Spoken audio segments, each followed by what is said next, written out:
That's here. That's home. That's us. On it, everyone you love, everyone you know, everyone you ever heard of, every human being who ever was, lived out their lives. The aggregate of our joy and suffering. Thousands of confident religions, ideologies, and economic doctrines. Every hunter and forager, every hero and coward, every creator and destroyer of civilization. Every king and peasant, every young couple in love, every mother and father, hopeful child, inventor and explorer, every teacher of morals, every corrupt politician, every superstar, every supreme leader, every saint and sinner in the history of our species lived there, on the mote of dust, suspended in a sunbeam.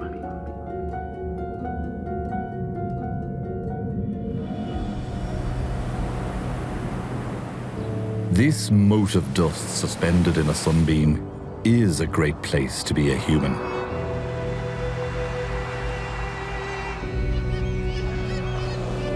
The only one, in fact. But we haven't treated it too well, and the effects are showing.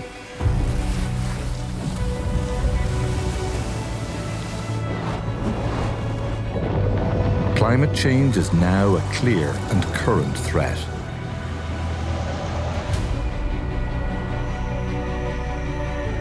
Changes that once unfolded over centuries are now unraveling in our lifetimes.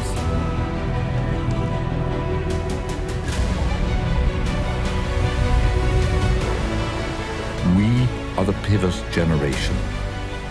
Before us, normality. After us, increasing chaos.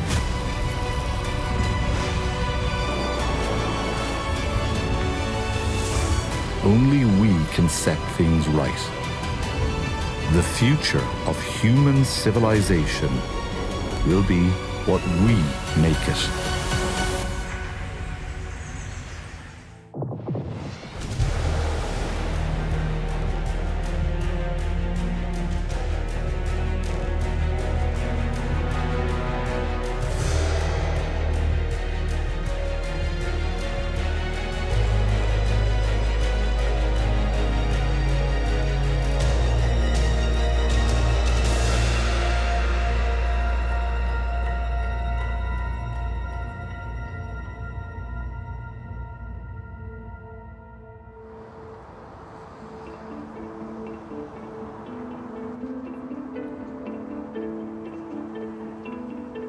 It's not really money that makes our world go round.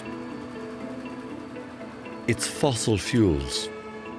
Almost 80% of what heats, lights, transports and powers the world comes from oil, coal and gas. We live in a carbon economy.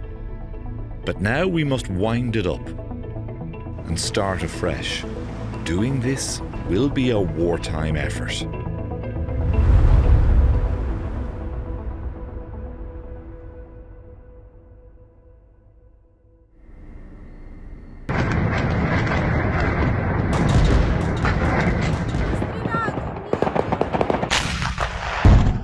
In 2022, Russia launched the biggest and deadliest military action in Europe since the Second World War.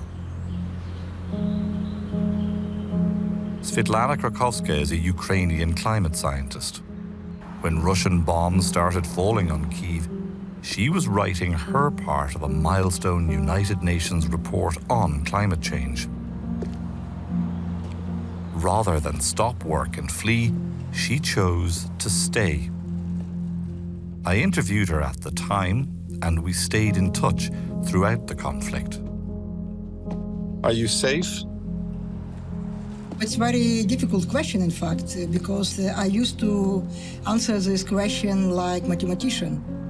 The probability that I will be killed right now is really low, but in fact much higher than for you and other people outside of Ukraine. The Russian war effort was funded by oil and gas sales. The longer it went on, the more Svetlana started thinking that life in a war zone and life in a climate-changed future are not that different. I understood very much this connection between this war and climate change. So it was clear for me from the very first moments that enabler for this war is actually this fossil fuel. I think people would rather send tanks and fighter jets to Ukraine than to stop using oil and gas from Russia forever. It's very actually sad. We pay here by blood of our people. It's so little we ask, actually, and not only me in Ukraine. I believe it's many other countries which suffer from climate change. It's literally millions of people. People cannot understand it, how dangerous it is. But we as scientists, we understand. When I just realized this threat, I was depressed. I was depressed for months, just because I have children and I don't want to leave them, this planet, in so bad situation. Actually, climate change is worse than terrorism. The war makes the clearest moral case yet for breaking with oil, gas and coal. That we haven't proves just how difficult this is going to be. Look at me. I'm a hypocritical part of that fossil fuel economy, running a big car on petrol, heating my home with oil. Because too often in this country, the cleaner options just aren't viable. This, though, is Svetlana's challenge to us. Get off fossil fuels. This is easily said, though. 4/5 of man-made global warming comes from fossil fuels. The only way to solve that is to find alternatives to how we drive, fly and ship. Everything we make, everything we build with, how we heat those buildings. Is there a country out there with an answer to Svetlana's challenge? Is there anyone to show us the way?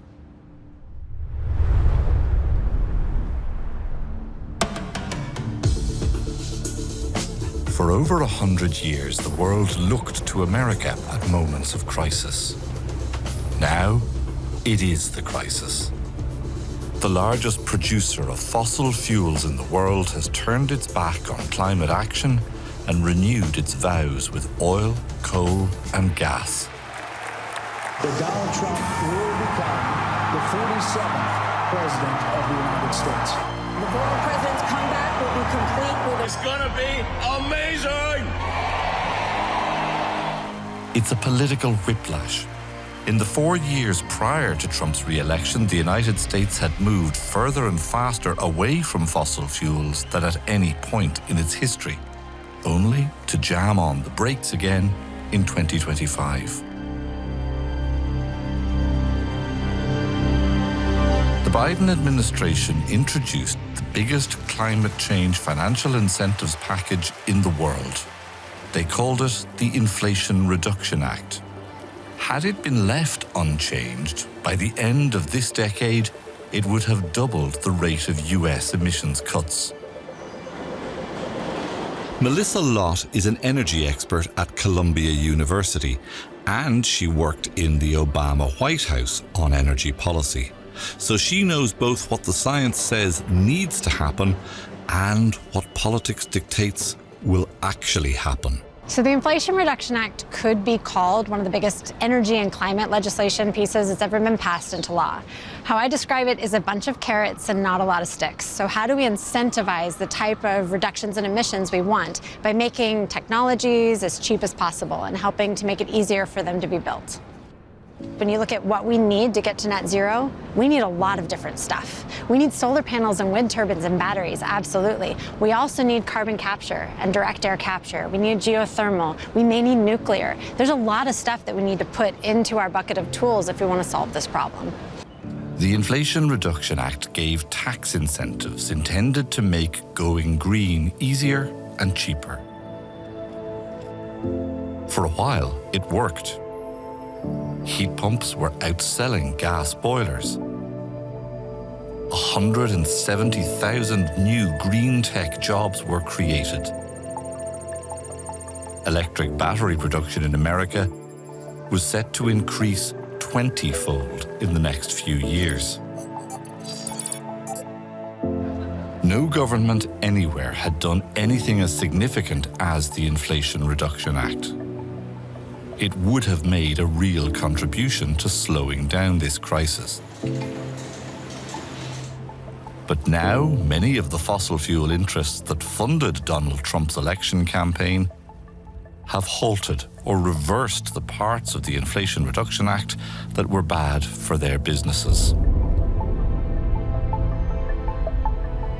Donald Trump's sabotage of America's Green New Deal wasn't just the victory of sophisticated fossil fuel lobbying.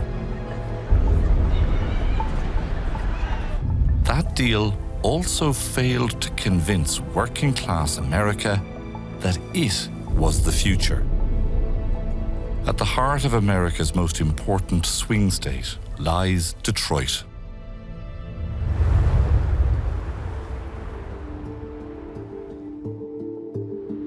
Keith Cooley is a former General Motors executive who now tries to help businesses and workers chart their way through the bumpy ride to a new economy. I met him on the street corner where over 100 years ago, the son of an Irish immigrant was the man behind the automobile industry's first great disruption of society. Right around the beginning of the last century, a guy named Henry Ford, who worked for a guy named Edison, decided that he wanted to build cars. And he also put together a plan to pay people the outrageous sum of $5 a day to work here. Well, that brought people from everywhere. The work that he did here, Henry Ford, in making a car that he could sell for $800, where other cars were selling at maybe $3,000, did in fact provide the wherewithal for cities and people in cities to be mobile, to have transportation that could take them miles and miles away from home. The Biden administration planned for half of all car sales being electric by 2030. Many of them could have been built in Detroit. But there was an anxiety that not all workers would have moved seamlessly from petrol to battery. This is about the working class. That fear went unanswered, and to many it felt like there might be a return to the economic collapse that the city had just fought its way out of. This is the old Packard automobile plant. It fell on hard times years and years ago. There were people that were misplaced, placed out of jobs, didn't have anywhere to go, or didn't know how to get to the next step. As we make that transition from internal combustion engines, the ICEs, to EVs, electric vehicles, we may see and are seeing some of the same problems we saw then. There's a lot of fear in the industry that jobs that many people had are going to go away. They won't have anywhere to live. They won't have a job to do. They won't have their wages. People have even said, I was yours for 35 years. You owe me. That's my job. And of course, that's not going to happen. If we don't tackle this problem directly and offer those people another way out, help them see that there's hope, help them see that they can, in fact, learn new jobs that fit in this new model, if we don't do that, we're going to see the kind of concern, the kind of problems around workforce and employment that I don't think we've ever seen before. I am worried about that. I am worried about the idea that people could be left behind if we move as quickly as we think we need to right now. People like Keith took on the hard sell of convincing the 5 million employed by the car industry that saving the future wouldn't just look like repeating the disasters of the past. It was a big ask. Fear and caution are understandably more powerful political messages than embracing an uncertain future. That and gas and oil flow through the veins of US politics. Michigan flipped from Biden in 2020 to Trump in 2024. Perhaps it should have been more obvious which ideas would win. We're going to seal the border immediately. We're going to drill, baby, drill. You know, we're going to... If everybody lived like Americans do, the globe would warm by a disastrous 7 degrees in the next quarter century. American ambition has fallen far since the days of the moonshot. The US is a long way away from asking not what can be taken from the planet, but what can be done for it. There is, however, a country that is very close to achieving what we all need to do. One where the emissions per person are a third of the average US citizen. And they have a realistic plan for getting rid of fossil fuels completely. It's a big part of our DNA to preserve and take care of nature. I don't know if you've heard of the Swedish allemansrätten. Even though the forest is owned by someone, we all have access to all of our country. So we feel responsible.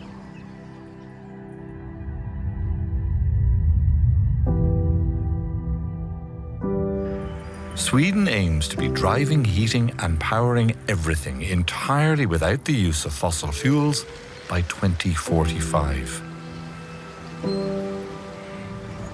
And they're getting there in real-world, here and now solutions. Electric trucks, biogas buses, even battery-powered boats being charged on the water. So the vessel is a lightweight catamaran, fully electric, and it's for 24 passengers. And the reason for it being this small is because we need it to be very energy efficient. Because we have designed it to be able to run an entire day without charging. So we can An entire day? Yeah. Because we don't want to wait for this infrastructure to be built along the quaysides. And that only allows us for slow charging, which we only can do during night. And we also have solar panels on the roof to charge the boat during daytime. Are you going to be cheaper or more expensive, though, than the diesel ferries? It's going to be much cheaper.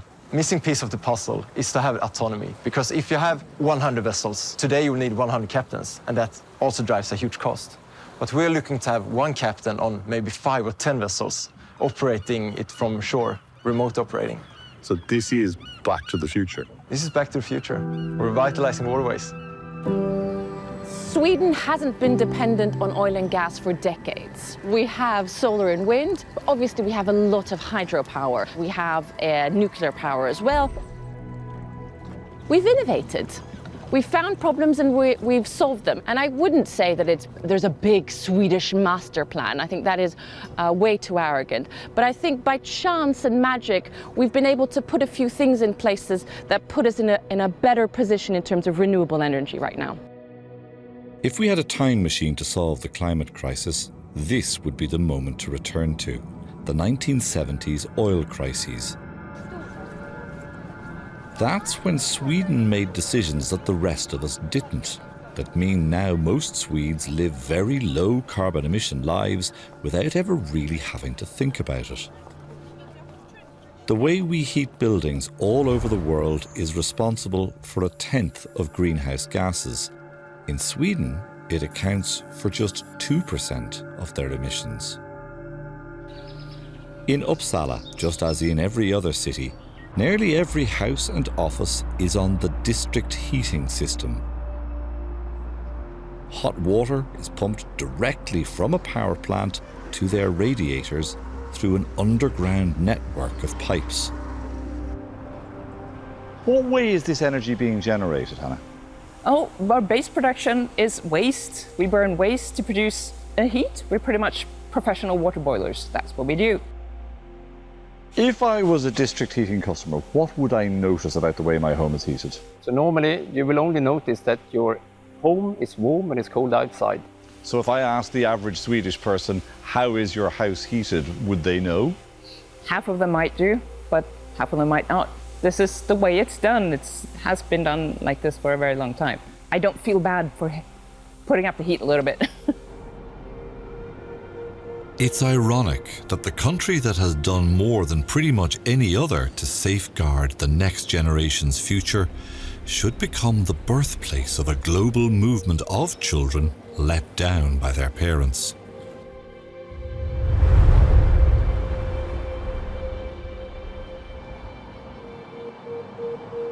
This is the spot where Greta Thunberg first sat down with a sign declaring that she was on strike. 6 years on, the gap between grown-up actions and young people's aspirations seems wider than ever.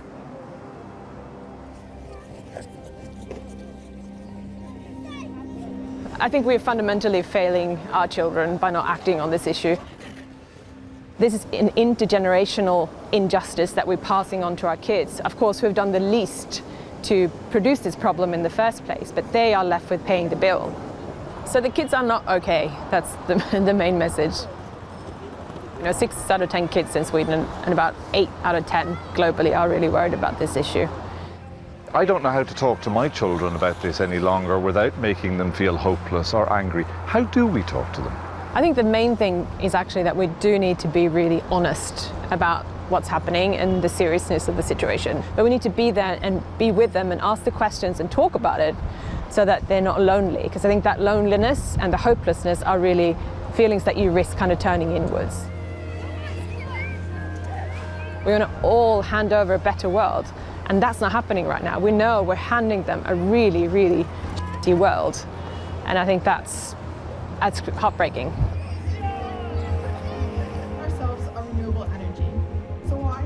On the Friday that I was in Stockholm, the school strike for the climate seemed a lot more low energy than the movement that had brought 1 million young people out onto the streets 5 years ago. Nowhere within their actions do they show any care for the lives that are directly and immediately harmed. But has it already changed the conversation? Is there any indication that these protests here are working? I mean, I think not politically, obviously not at the moment in the political context that we're in, but I think the main effect that it's having is that it's mainstreaming and it's lifting up the issue with other audiences. There was actually a study recently that showed in Switzerland, it's actually, you've seen changes in the behaviors of 30% of the Swiss population who are attributing that to the growth of the youth movement. While some in Sweden have been persuaded by the science or by their sons and daughters to protest about climate change, there is also a rising tide of populism, denying the need for transformative change. But there might be a human instinct that cuts through all of this culture war noise. Not our most attractive trait, but a powerful one: greed. The green transition is a business opportunity, and there is money to be made.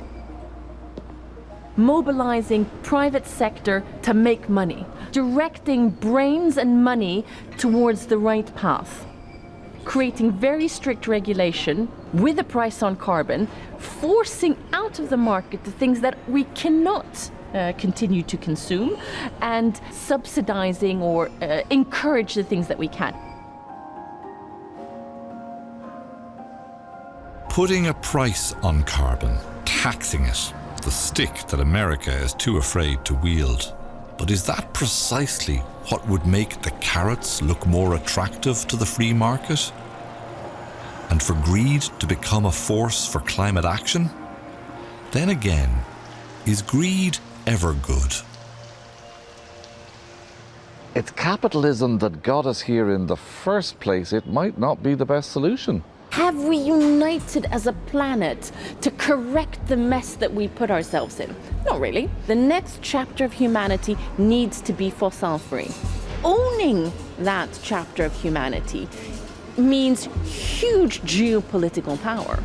Both Biden's IRA, Ursula von der Leyen and the EU's Green Deal are mobilizing in order for them to win. If we pit these powers against each other and create a race to the top, that's those days when I think about it from that point of view, I become more optimistic and hopeful that we can achieve it. It's hard not to be a little impressed by all of the things achieved in Sweden, taxing carbon since 1991 and rewarding clean investment. A clean national grid allows everything from roller coasters to concert stages to run on zero emissions. A ferry company unafraid to mix electricity and water by recharging battery-powered boats at sea. Steel, the source of 5% of Europe's emissions, replaced by zero emissions green steel, whose only byproduct is water vapour. Around the world, energy use in industry accounts for almost a quarter of warming gases every year. The Swedes are on target to run an industrialised economy on zero emissions. Are you hopeful? When you have kids, you can't really not do anything. So it doesn't matter really if I'm hopeful or not, right? It's like you have to act. What Sweden has done in the last 50 years shows how much everyone else has to do in a lot less time. But as much as Sweden has done, they and everyone else have some very tough nuts still to be cracked. Time for each of us to ask, what are we prepared to give up to save the future?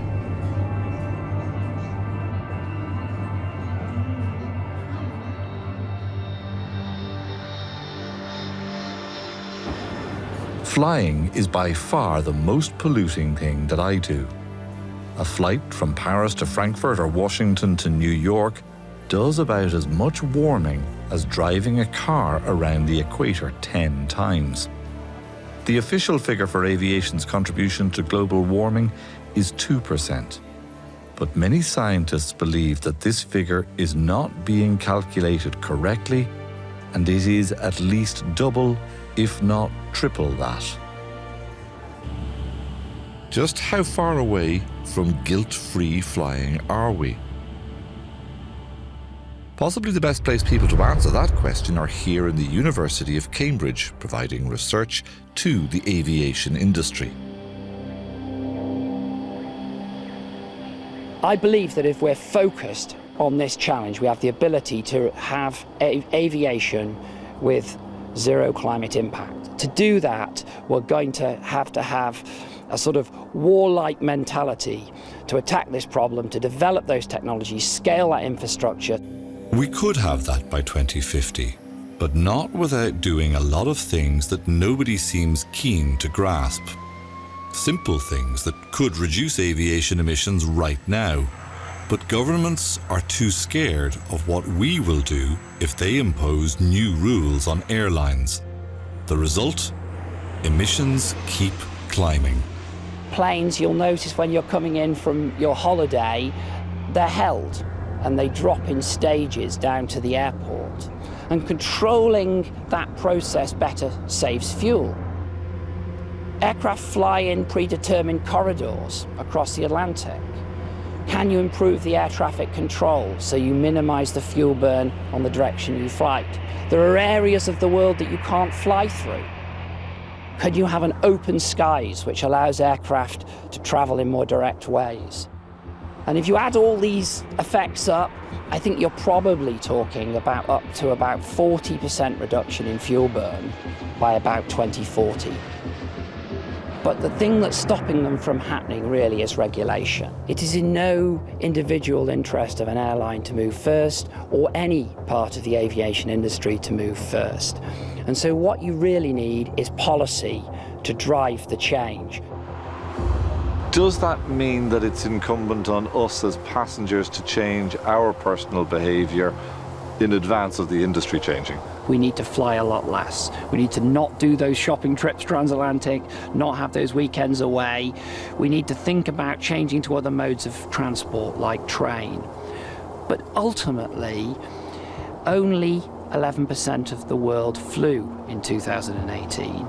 And the rising middle class in Asia, Africa and South America need to be given the chance to travel as we've done in the West, to have that public good of transport. And that will mean that even if we fly less in the West, the total number of miles flown in the world will increase. The aviation industry has plans to expand rapidly and create greater shareholder wealth before it has solved this problem. The industry wants to increase its emissions at a time when other sectors are trying to halve theirs by the end of the decade.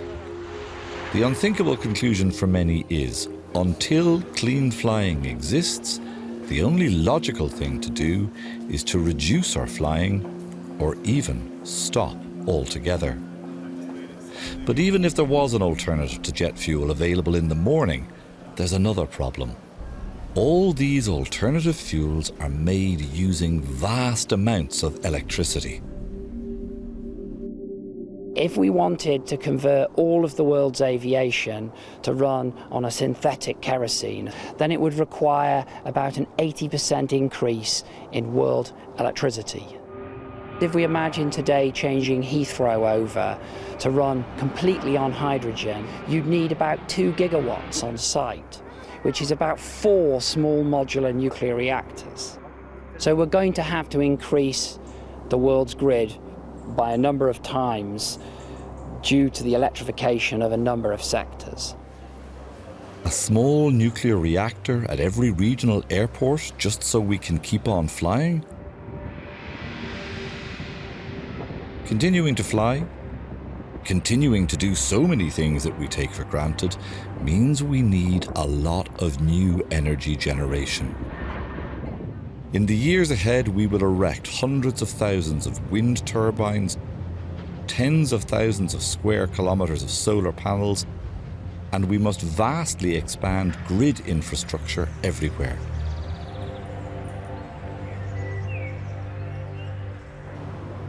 But it won't be enough to meet ever-increasing demand. Most scientists see nuclear as a critically important part of a clean energy future. But Germany has banned it, and there are legal barriers erected by environmentalists in many other developed countries. In Finland, though, some environmentalists are among nuclear power's biggest fans.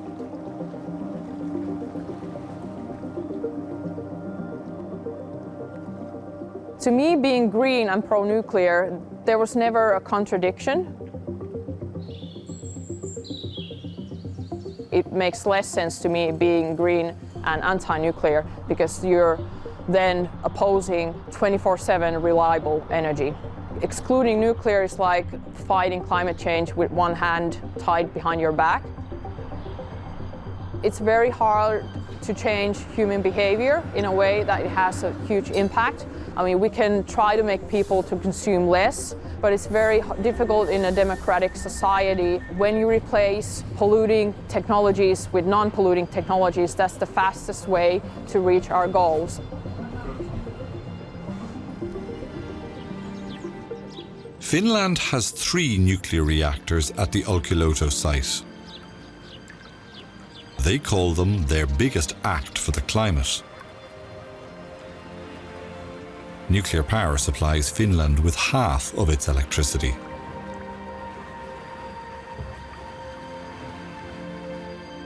A quarter of the world's greenhouse gas emissions come from generating electricity, but only a tenth of Finland's comes from fossil fuels. It might all look very peaceful and pretty right now, but in the wake of Chernobyl, in the wake of Fukushima, are people not justified in having fears or concerns about nuclear? We fear unfamiliar things, but we're not scared of fossil fuels, which they kill more people in a day than all nuclear accidents combined. So what we should be really afraid of is fossil fuels and the death toll that they're causing. In 2023, the number of deaths worldwide from fossil fuel-caused air pollution was in excess of 5 million people. So when I was born in 1983, the support for nuclear was very low in Finland. Now, decades later, the situation in Finland is completely different. Everybody practically supports nuclear. Nuclear waste is my favorite waste because you get very little of it. It's very easy to store safely. For example, at this Olkiluoto island, they store it on the site. We have also built the first final repository in the world in Finland. I believe that if someone says that nuclear waste is a bigger problem than climate change and climate crisis, they don't understand the magnitude of the climate crisis that we're in. Right now, though, it is more expensive than renewable energy, than wind or solar. Why would we not choose those? You have a lot of wind in Ireland. How much does your electricity cost? Last time I looked, it was 47 cents a kilowatt hour. Mine is 7 cents. And we have over 50% of nuclear energy in our electricity system. 7 cents? 7 cents. Across the board, flat? Yes, exactly. For real? Serious? Yes. You're not kidding? I'm not kidding. It's time to start thinking the unthinkable in every area of our lives, because the unthinkable is already happening to the planet.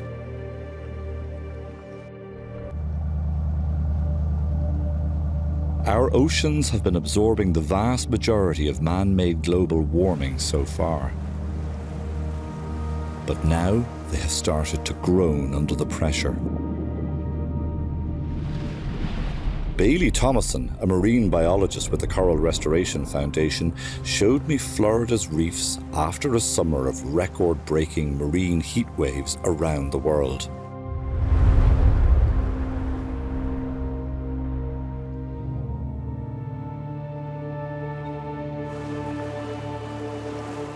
I've been diving in the Florida Keys for over 15 years. I started diving here as a kid with my family, and we came here every year, and it was always something that we really looked forward to.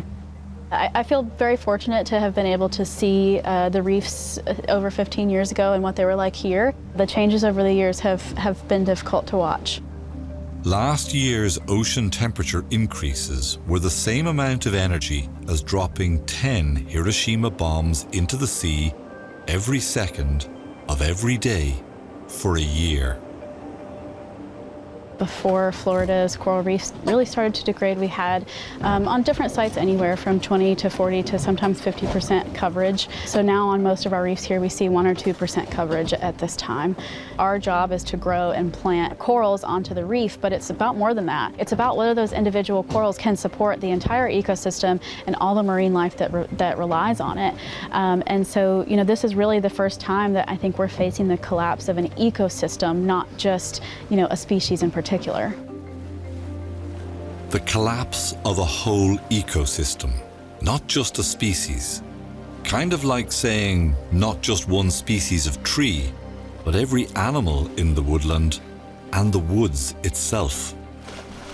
We saw whole nurseries, whole restoration sites that, you know, we've been putting work into for years and years, going all the way to mortality really quickly. Personally, it was really, really hard to see that and to feel just kind of helpless in those moments of not being able to do much about the warm water. These are no longer coral reefs. They are graveyards filled with scavengers. The reefs are a signpost of the health of the ocean, and the oceans regulate all of our blue planet. So this is not good. Warmer seas will move catastrophic climate tipping points from being possible to likely in this generation.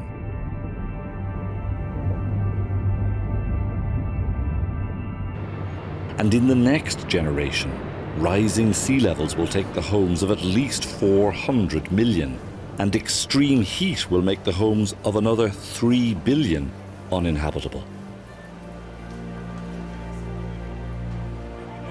The situation is so precarious and our efforts to tackle it so poor that some scientists now argue we need to re-engineer the entire climate ourselves. In essence, they say, it's time to play God.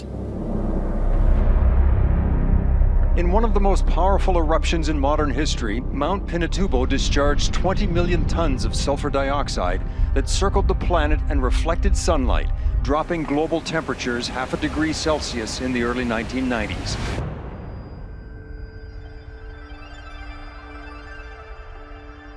Scientists have observed in the past that this ash cloud dims the sun's rays and cools the planet temporarily. Geoengineering would try to mimic the impact of a volcanic explosion on a global scale, seeding the upper atmosphere with sulfur from the back of an armada of planes. force the climate to do what we want, truly play God. Geoengineering might reduce warming by as much as 0.5 degrees, but it might also throw food production, weather systems and rainfall patterns into chaos. It's high-stakes stuff, but so too is doing nothing. Dr. Sean Fitzgerald is the director of Cambridge University's Centre for Climate Repair. He is working on marine cloud brightening, a project that would see thousands of ships spraying fine mist over the sea in order to turn dark clouds white. Well, the fundamental reason is that we are not on a trajectory at the moment which is seeing a reversal either of emissions or even ideally of greenhouse gas levels in the atmosphere. We need to buy probably more time to get our planet in order, get those greenhouse gas levels down. We do need time, and on paper, some geoengineering projects could buy us as much as 0.5 degree of cooling. But in the real world, there are also a lot of things that could go wrong. Sean Fitzgerald's geoengineering project is to make clouds brighter. Dark clouds absorb the sun's heat. The white ones he would make would bounce heat back out into space.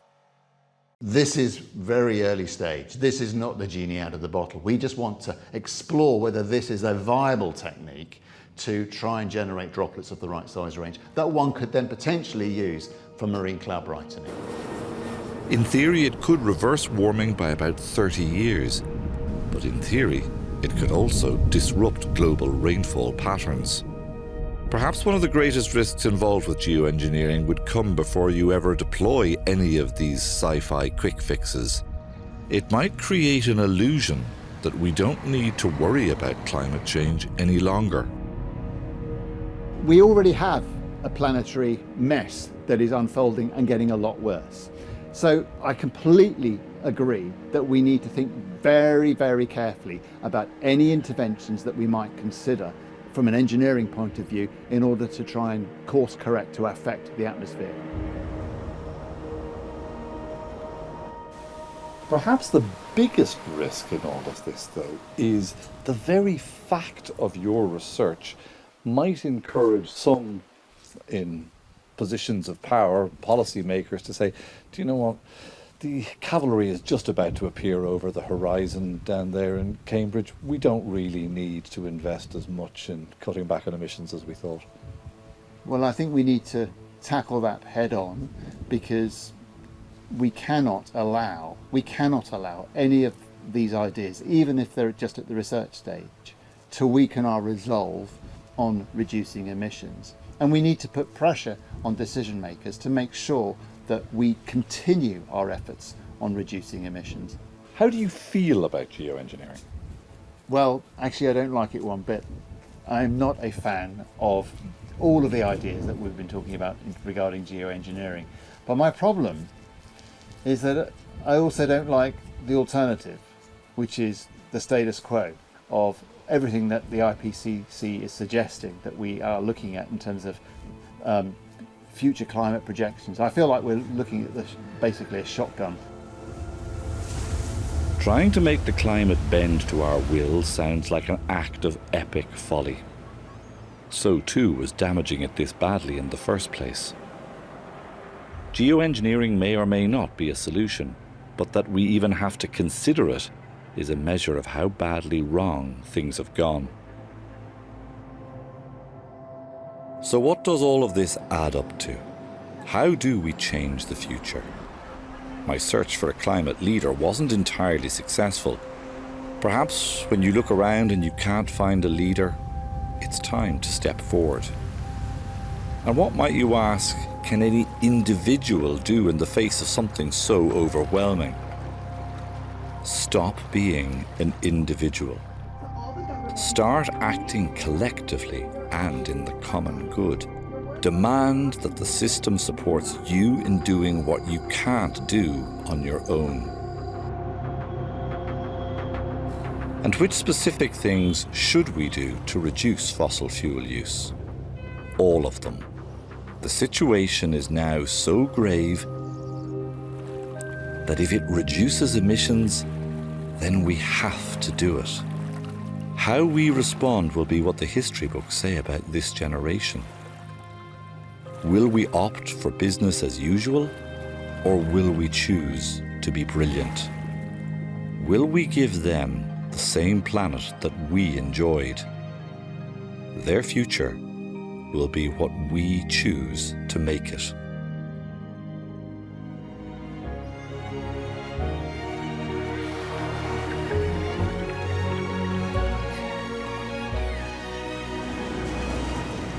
Our planet is a lonely speck in the great enveloping cosmic dark.